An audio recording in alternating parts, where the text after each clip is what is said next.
السلام عليكم ورحمة الله وبركاته. اللهم صل وسلم وبارك على سيدنا محمد.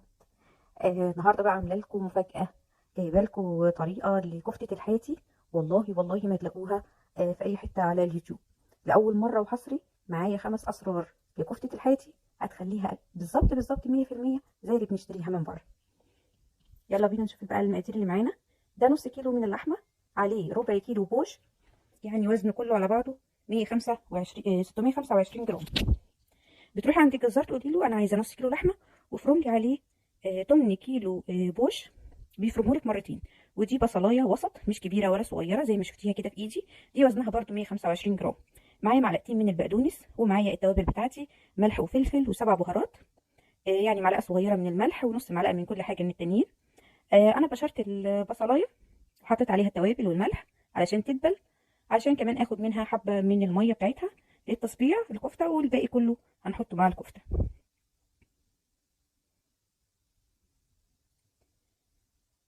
هناخد بس حبة كده نعصرهم وناخد المية، ونرجع تاني التفل بتاع البصل لباقي البصلاية وهنضيفها على الكفتة. بس احنا هناخد من اللحمة بتاعتنا جزء صغير جدا، يعني قد قبضة الايد كده، ما تاخديش كتير، علشان انا مش عايزة افرم البصل مع اللحمة كلها عشان ما تغيرش لونها. احنا بناخد جزء من اللحمة علشان بس نضيع معالم البصل، ما يبقاش باين كده في الكفتاية واحنا بناكلها، لان احنا اللي احنا بنشتريها من بره ما بيبقاش فيها باين البصل خالص. هوريكي بقى يعني 5 تركات يخليكي استاذه في عمل كفته الحياتي، بس خليكي معايا لاخر الفيديو. احنا حطينا بقى الجزء اللحمه ده على البصل اللي عملناه، وضفنا عليه البقدونس. دي اول حاجه، معلقه من الصغيره من البيكنج باودر. هقول لك فايده كل حاجه دلوقتي. ديت نص معلقه كبيره من العسل الاسود. ما تستغربيش، العسل الاسود ليه فايده السحر مع كفته الحياتي. وكمان معايا معلقتين طحينه. لأول مرة هتلاقي حد على اليوتيوب بيستخدم الطحينة في عجينة الكفتة. البيكنج باودر بيخليها هشة قوي وما تقشش ومنفوشة.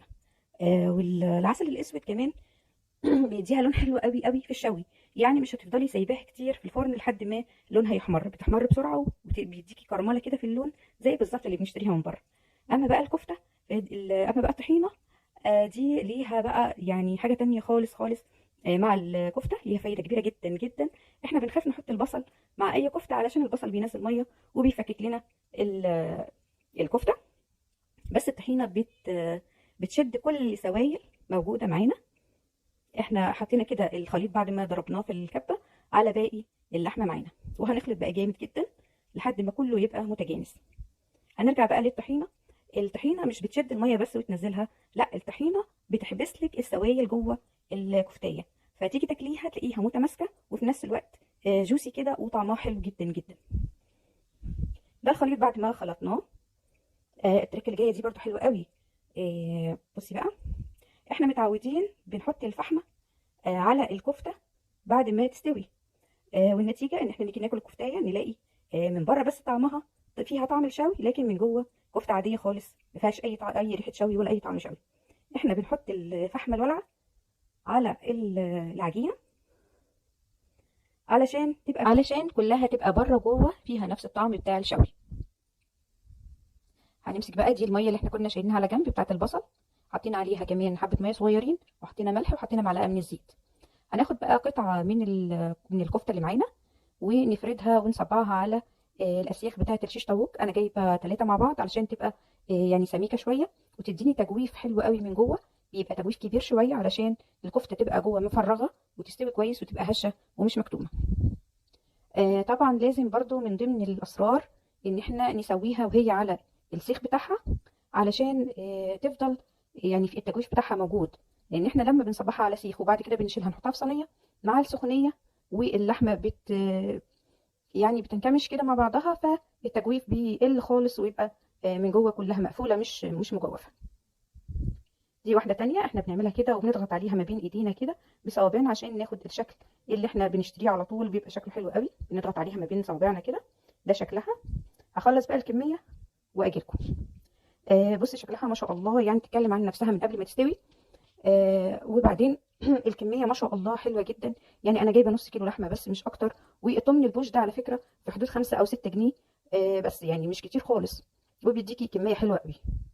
انا جبت صينيه بقى هنسويها بالطريقه دي. جبت صينيه وحطينا فيها نص كوبايه من الميه، وحطيت كمان فيها ميه البصل المتبقيه معايا، وهرص بقى الكفته كده عليها. الفرن والع على اعلى درجه بقاله 10 دقايق، سخن جدا. هنحطها بقى في الرف اللي في النص، هنشغل من تحت بس. هي ما شاء الله بتاخد بالظبط 20 دقيقه، بتاخد 10 دقايق وبعدين بنلفها، يعني بنقلبها الناحيه التانيه وتاخد 10 دقايق كمان وتبقى مستويه وزي الفل. شفتي طبعا انت لونها عامل ازاي لما طلعت في اول الفيديو. لونها اللون المكرمل ده، اللي مهما حاولنا قبل كده نعمله في البيت برضو ما بتطلعش كده، ولو حاولنا نحمرها زياده عن اللزوم بتنشف مننا قوي. عبال الكفته ما تستوي هنعمل بقى سلطه الطحينه بتاعه الحياتي برضو. دول 5 معالق من الطحينه الخام، حطيت عليهم نص معلقه من الثوم البودر، وحطيت نص معلقه من الملح، وربع معلقه من الشطه، وربع معلقه من الكمون، وربع معلقه من الكزبره الجافه. وحطيت كمان معلقتين من الخل، وبزود بقى حبه بحبه كده ميه سخنه لحد ما اوصل للقوام اللي انا محتاجاه. انا احتاجت معايا حوالي ربع كوبايه، وحطيت عليها كمان بتاع معلقه كمان ميه سخنه لحد ما خدت القوام المظبوط.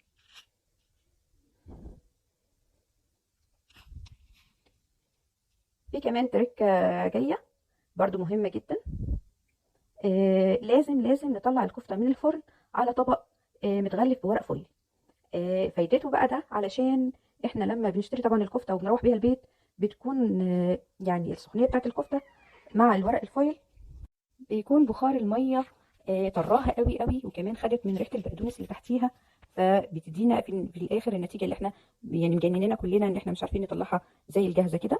بس والله لو جربتي الطريقه دي هتعرفي بالظبط ان انت وصلتي ل يعني بنسبه 100%، مش هقول لك 90 ولا 95%، لا 100% زي كفته الحيتي بالظبط. اهم حاجه لو جربتيها وعجبتك ما تنسينيش من صالح دعاكي، ويا ريت يا ريت تقدري تشيري الفيديو كده مع اصحابك علشان كل الدنيا تعرف ان الطريقه دي بتاعت قناه طعم البيوت.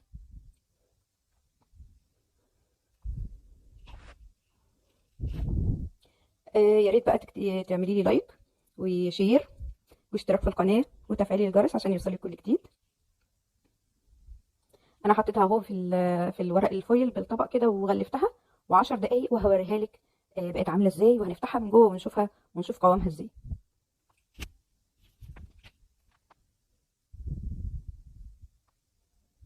بصي بقى الشكل عامل ازاي، بصي منظرها ولونها، يعني والله ما تقدري تفرقيها عن اي كفته جايباها من اكبر مطعم فيك يا مصر. بصي القوام والتماسك ولونها كمان عامل ازاي، وكمان مش محتاجين ان احنا نعمل لها فحمه ولا حاجه، احنا عاملينها من الاول. بصي وانا بفتح الكفتايه عامله ازاي مفرغه ومستويه، وشكلها وطعمها وريحتها بالظبط زي اللي بنشتريها من بره. انا بصراحه جوعت، وشكلها مشهي جدا وطعمها روعه. دي الطحينه اللي عملناها سوا، وبألف هنا للي هيعملها وياكلها. والسلام عليكم ورحمه الله وبركاته.